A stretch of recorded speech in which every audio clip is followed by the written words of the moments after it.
Francis പാപ്പയുടെ വിയോഗത്തിൽ പ്രതീക്ഷ നഷ്ടപ്പെട്ട ഇന്ത്യയിലെ വിശ്വാസി സമൂഹം. വേറിട്ട ജീവിതം കൊണ്ട് സഭയെയും ലോകത്തെയും ഒരുപോലെ സ്വാധീനിച്ച ഫ്രാൻസിസ് പാപ്പ യാത്രയായത് ലോകചരിത്രത്തിൽ അനുസ്മരിപ്പിക്കപ്പെടാൻ ഒരു ദുഃഖദിനം കൂടി നൽകിയാണ്. കത്തോലിക്ക സഭയുടെ 266ാമത്തെ പാപ്പയായ ഫ്രാൻസിസ് പാപ്പ വിട പറയുന്നത് തന്റെ 88ാം വയസ്സിലാണ്. 2013 മാർച്ച് 13 പത്രോസിന്റെ സ്ഥാനത്തേക്ക് ഉയർത്തപ്പെട്ട ഫ്രാൻസിസ് മാർപ്പാപ്പ തന്റെ 12 വർഷത്തെ സേവനം കൊണ്ട് ക്രിസ്തുവിന്റെ യഥാർത്ഥ മുഖത്തെ ലോകത്തിനെ കാണിച്ചു. 2025 ഏപ്രിൽ 21 സമാധാനത്തിന്റെ ഈ മുഖം ലോകത്തിൽ നിന്നും യാത്രയായി.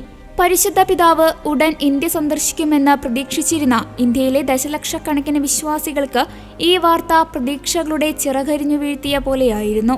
പരിശുദ്ധ പിതാവ് ഇന്ത്യ സന്ദർശിക്കുമെന്ന പ്രതീക്ഷ മാസങ്ങൾക്ക് മുമ്പ് പുതുതായി സ്ഥാനം കയറ്റം ലഭിച്ച കേരള സ്വദേശിയും ദീർഘകാലമായി പേപ്പൽ യാത്രകളുടെ സംഘാടകനുമായ കർദിനാൾ ജോർജ് ജേക്കബ് കുവക്കാട് അറിയിച്ചിരുന്നു.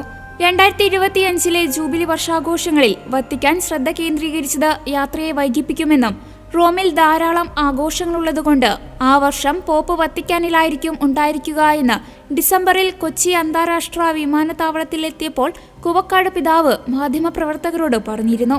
കൂടാതെ പാപ്പയുടെ വരവിനായി നമുക്ക് പ്രത്യാശിക്കാം, പ്രാർത്ഥിക്കാമെന്നും അദ്ദേഹം കൂട്ടിച്ചേർത്തു. കത്തോലിക്ക സഭ ജൂബിലി വർഷമായി പ്രഖ്യാപിച്ച 2025 ശേഷം ഫ്രാൻസിസ് മാർപ്പാപ്പയുടെ ഇന്ത്യ സന്ദർശനം നടക്കുമെന്ന് ന്യൂനപക്ഷ മന്ത്രി ജോർജ് കുര്യൻ കഴിഞ്ഞ വർഷം ഡിസംബർ 7 പറഞ്ഞിരുന്നു. ഇന്ത്യ ഇതിനകം തന്നെ പോപ്പിനെ ഔദ്യോഗികമായി ക്ഷണിച്ചിരുന്നുവെന്നും പ്രധാനമന്ത്രി നരേന്ദ്രമോദി നേരിട്ട് അദ്ദേഹത്തിന് ക്ഷണം നൽകിയെന്നും അദ്ദേഹം ചൂണ്ടിക്കാട്ടി. 1999 വിശുദ്ധ ജോൺ പോൾ രണ്ടാമന്റെ ചരിത്രപരമായ ഇന്ത്യ സന്ദർശനത്തിന് ശേഷം ഇന്ത്യയിലേക്ക് വരുന്ന മാർപ്പാപ്പ ഫ്രാൻസിസ് പാപ്പയായിരിക്കുമെന്ന് ഇന്ത്യയിലെ വിശ്വാസികൾക്ക് പ്രതീക്ഷ ഉണ്ടായിരുന്നു. കേരളം മുതൽ വടക്ക് കിഴക്ക് വരെ വ്യാപിച്ചു കിടക്കുന്ന വൈവിധ്യവും ഊർജ്ജസ്വലവുമായ ഒരു കത്തോലിക്ക സമൂഹത്തിനെ രോഗശാന്തിയുടെയും ഐക്യത്തിന്റെയും നവീകരണത്തിന്റെയും നിമിഷമായിരിക്കും അത് എന്ന് ഇന്ത്യയിലെ കത്തോലിക്ക വിശ്വാസികൾ സ്വപ്നം കണ്ടിരുന്നു.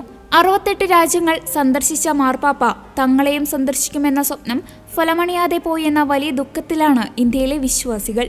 ഇന്ത്യയും ഹോളിസിയും തമ്മിൽ 1948 നയതന്ത്ര ബന്ധം സ്ഥാപിക്കുന്നത് മുതൽ സൗഹൃദപരമായ ബന്ധങ്ങളുണ്ട്. ഏഷ്യയിലെ 2ാമത്തെ വലിയ കത്തോലിക്ക ജനസംഖ്യയുള്ള രാജ്യവും ഇന്ത്യ തന്നെയാണ്. ലോകത്തിന്റെ ഇടയനെ ഹൃദയംഗമമായ ആദരാഞ്ജലികൾ അർപ്പിച്ചുകൊണ്ട് ഇന്ത്യയും അദ്ദേഹത്തിനു വേണ്ടി പ്രാർത്ഥിക്കുന്നു.